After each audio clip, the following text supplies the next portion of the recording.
When I was really young, so like already 2.5, 3 years old, I started to ride a bike for the first time because, of course, my dad used to pretty much race his whole life.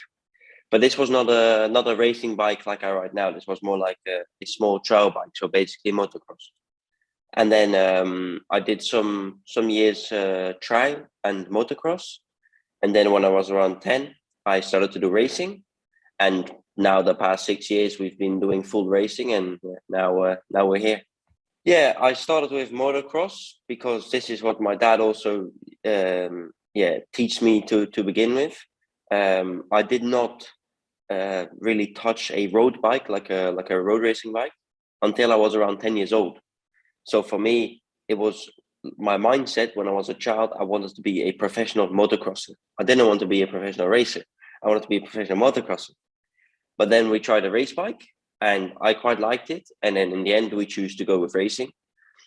Of course, because of also my dad do this for like his whole life, and he was a professional. But while I was so young, I didn't really realize this. So then we choose for racing, and now the past 6 years we've been doing full racing, and now we're in Moto2.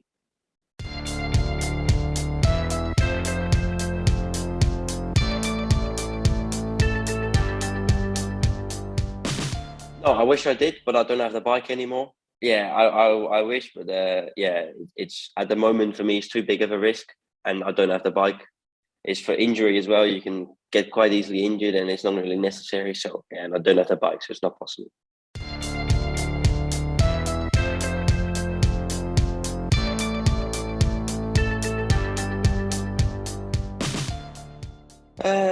Yeah, it's at the track. He's not really my father. At the track, he's my coach. The past couple of years, he's been my mechanic, my data engineer, my team manager. But now, of course, we go in like an actual team, and now he doesn't have a role exactly in the team anymore, like a mechanic, like a team manager. He now is just my rider coach. Like he brings me to the track. He watch around the track to see what I'm doing good, what I'm doing wrong, what I can improve, what I shouldn't improve. So when we talk like this in the box, it's more like a rider coach, like many riders have. But then, of course, outside of the track, it's my dad. But for me, it's not really such a. For me, it's not really weird. It's not like, oh, it's my dad. He did MotoGP, or so special. For me, it's normal because I've been growing up with this already my whole life.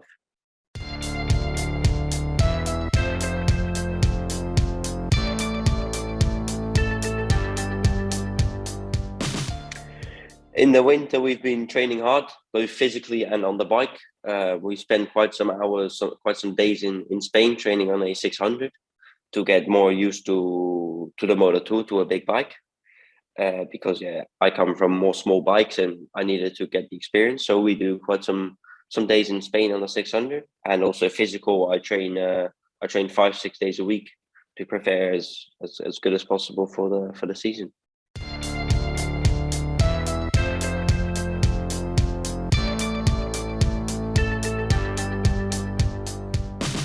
But yeah, for sure, there were many people who doubt this. There were many people who were like, what is he doing? He doesn't deserve this or whatever. But I'm really tall. Like for the Netherlands, most Dutch people are really tall. So compared to my friends here, I'm not so tall. But compared to the Spanish, it's crazy. So this was really one of the reasons why Moto3 would not have been a success, because I could have, probably I wouldn't have been. But even if I was the fastest in the corners, I would not have won races because it's impossible with the length. And it's not just me. There are multiple riders, I guess, who have or had this problem. This was one of the reasons that in the end we decided to go straight to Moto2. And as you say, for sure, there were many people like, yeah, why you go directly from like Sev Junior Championship to Moto2? But now in my first race, I beat Antonelli, and he win races in Moto3. So I don't think Sev is such low level as some people think.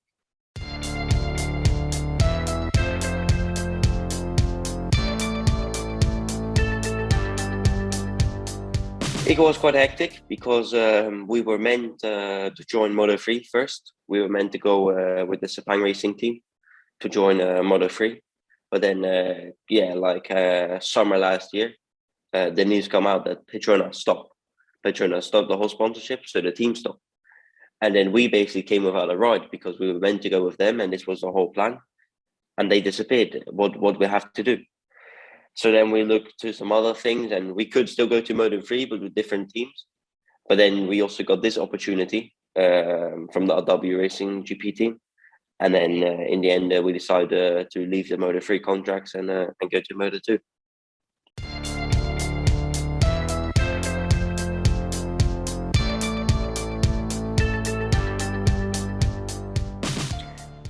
Yeah, I go indeed from a Moto3 to a Moto2, just not from the Moto3 World Championship. And I also only do 1 year in the Junior Championship, even though normally guys do a couple years, like 2 years at least there, and then go Moto3 World Championship, and then go to Moto2. So I skip a lot of years on the Moto3. So for sure, this also makes it a bit more difficult because I wasn't even fully used to the Moto3, and then you go to Moto2, which is a lot more heavy, has a lot more power. The tires are completely different. The whole characteristic of the bike, you have to ride completely different. If you ride like a Moto3, it won't work. It's a bit to see with some guys who are so fast in Moto3, and then they step to Moto2 and they are not so great because the bike, you have to ride completely different, and this takes many laps to like get more or less a feeling to adapt to this. And one rider does this quicker than the other. As you see, for example, Acosta directly managed to make the switch, but this is also because he's been training on an R1 for the past year. He's been training on a faster bike than a Moto2 for the past year.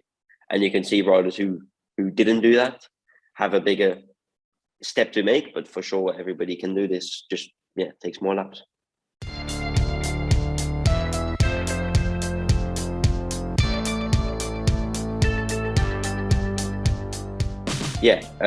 Well, we just had I already did like 6 days of test before the season starts. I think no, 7 days of testing, 4 days in Jerez, and the official 3 days in Portimao. And then, of course, the last week we had the race in Qatar, the first race, where we again had 3 more days on the bike in Qatar for the first race weekend.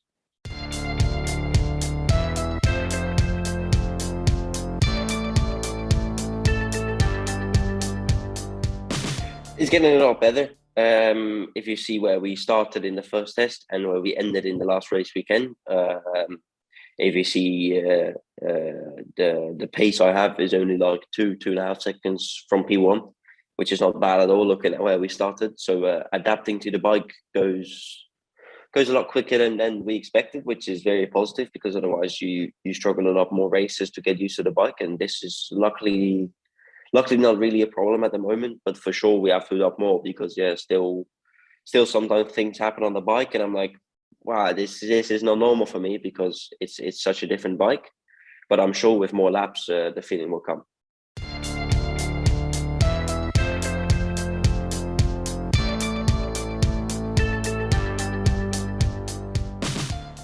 In 2019, my first season in the Red Bull Rookies Cup, I rode also with him. He did Red Bull Rookies Cup this year.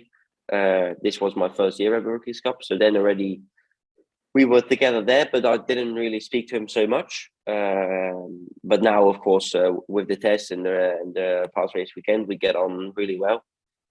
It's a nice guy, and we have some nice chats off the track as well. And also, for sure, one positive is I am the youngest rider ever in Moto2. I'm 16, the youngest rider ever, but he's also only 17. Our age combined is as old as Lois and younger than Corsi. There's a rider on the grid who is older than me and Bounters combined. So this is really crazy, but this is positive because we're both of the similar age, so we can we get along really well.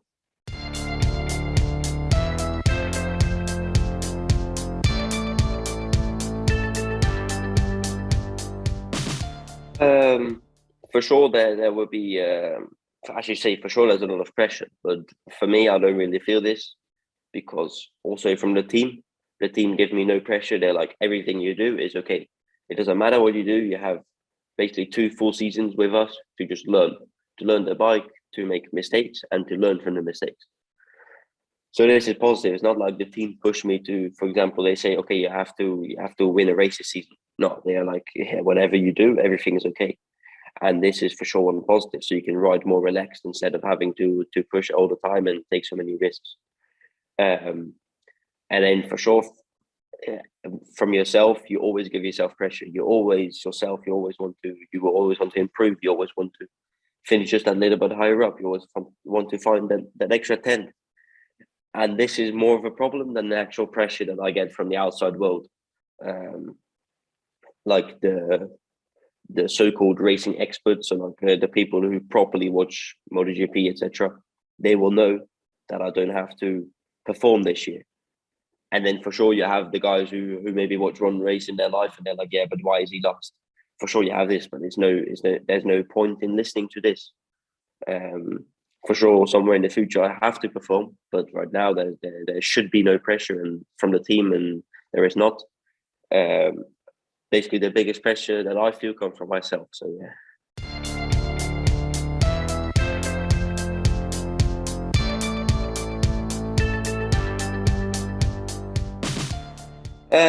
This is a bit difficult because if you see the last couple of years since basically 2019, I've spent in Spain riding the junior classes, European Town Cup, Junior Championship, or part of the CEV FIM Junior GP Championship. So after 3-4 years, you know how the riders ride. You know, one rider, okay, he's very aggressive. One rider, okay, he's less aggressive. This one brake very late. This one carries a lot of corners. At some point, you can read the riders. But now, of the Moto2 riders, I've barely ridden with any of them. And this is a bit of a problem when you, for example, in a race and you are behind one rider, you have no clue which lines he takes. You don't know where he brakes. You don't know where he accelerates. And after 3-4 years of the same guys, you know exactly what they do. But now it's all very new. I could really see this in the race of Qatar. I was following one American, Sean Dylan Kelly, pretty much the whole race. And the first couple of laps, I always left like a couple 10th gap between me and him, because I didn't know when he was going to brake. I didn't know what he was doing, you know. But in the end of the race, I had the trust to like just follow him, like right on his rear wheel, because I knew exactly what he was doing. And this, you just have to gain experience with all the riders to be able to read what they are doing. And this will take a lot of laps with other riders, which I haven't really done so much yet.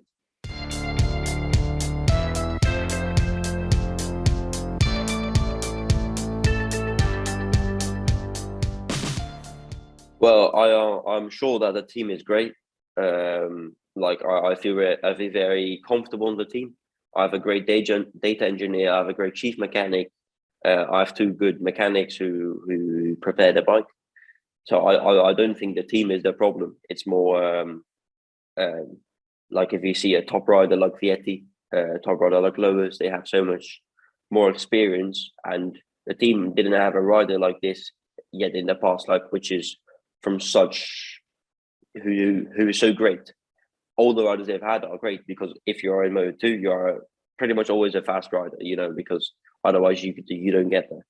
So I don't think the results kind of overshadow what they've done in the past, but I'm sure we would do a good job to make the team proud.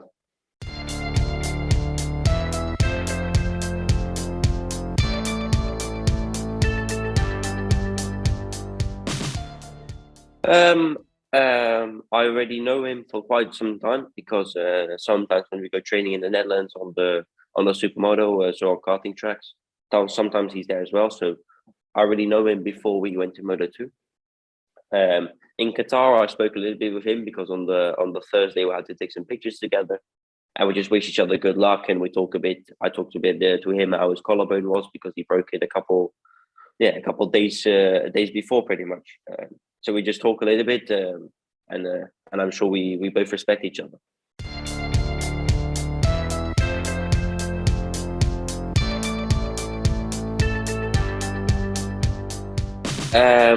If you see Spain, every 50 kilometers you drive, you have a track. Every day the track is open. You can ride all the time, and they're beautiful tracks. In the Netherlands, we have one track, Assen, the big circuit, and the small circuit. There's a karting track next to it. And these are pretty much the only 2 tracks we can ride on. Then the big track is pretty much never open for young riders like us. It's only open for so-called track days. So then riders from the street, they ride the bike on the street, they go on the track. But for us, it's not possible to go in between that because they go so slow. And then you with GP pace, you come between them and you cannot ride. So for us, it's not really possible to ride the big track either. So then all you're left is the small track, which is mostly only open in weekends. And now in the winter, from like end of October, it's closed the whole winter because it's too cold. And now I think slowly now temperature is starting to rise a little bit again in the Netherlands. So I reckon soon the track will open. But the whole winter, it's impossible to ride in the Netherlands. And then you see the Spanish boys and they keep on riding and riding and riding. Like, for example, us, we already started the GP season and the boys in the Netherlands have not been able to ride yet.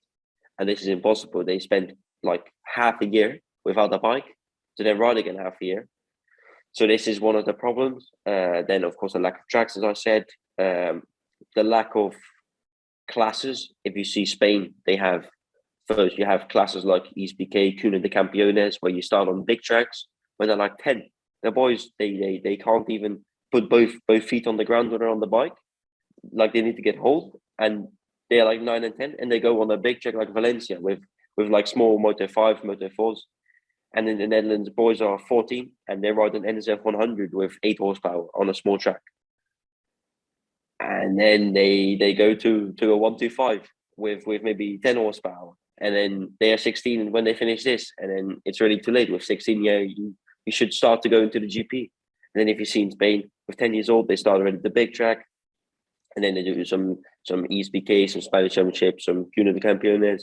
Then they go to the European Talent Cup, from the European Talent Cup Junior World Championship, and then they can build up to Moto3 if they're good enough, of course, because not everybody can do this. So just the lack of development in the riders, from the riders out, from the parents out, but also just from the Dutch Federation, they don't really invest enough time and money, etc., in developing young talent, and this is for me the reason why it's so difficult for young Dutch riders to really develop themselves and be one of the top riders of the GP.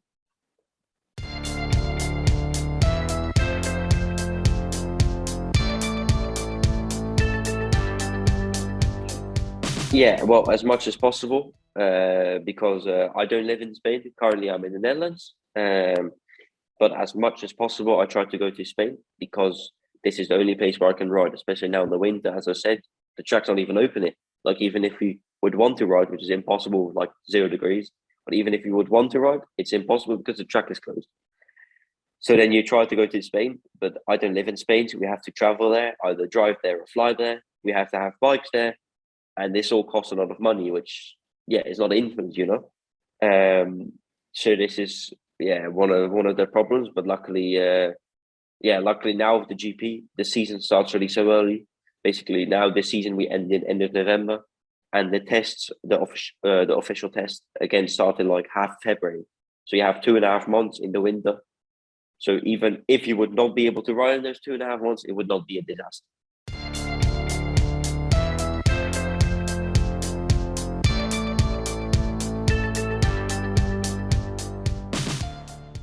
As you say, just believe in yourself. Just give your maximum. You cannot give more than your maximum. And there's a lot more factors to it than just yourself. You have to have financial backing. You have to have the people around you who want to support you.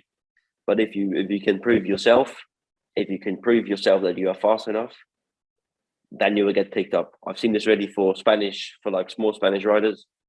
For example, actually, Pedro Acosta, he was without a seat.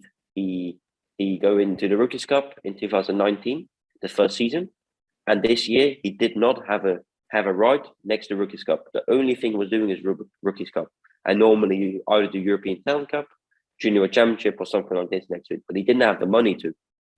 And then at the end of the season, he did 3 races in the Junior Championship next to the Rookies Cup, and then 2020 the full season Junior Championship, just because he managed to prove himself to the teams that he was good enough to ride in their team, and he didn't pay, or maybe not, well, at least not much, because he couldn't. And you see now he's a Moto3 World Championship, Moto3 World Champion. just because he managed to prove himself how good he is to the team. So if you just try your hardest and you manage to prove yourself, even if you don't have the correct people around you yet, it's still possible.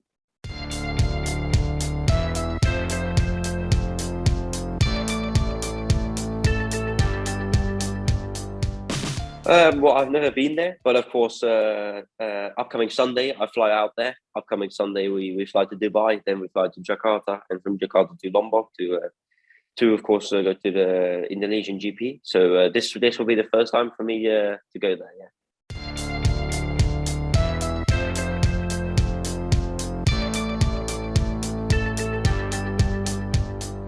I've heard about the city, yes. Also because whenever a big part of my mother's side of the family, like my mother's sister, big side of her family is from Indonesia and that region. So every time we go to them, for example, for a birthday party, etc., there are a lot of Indonesian people there. So already this way, you already have more connection with the country, etc.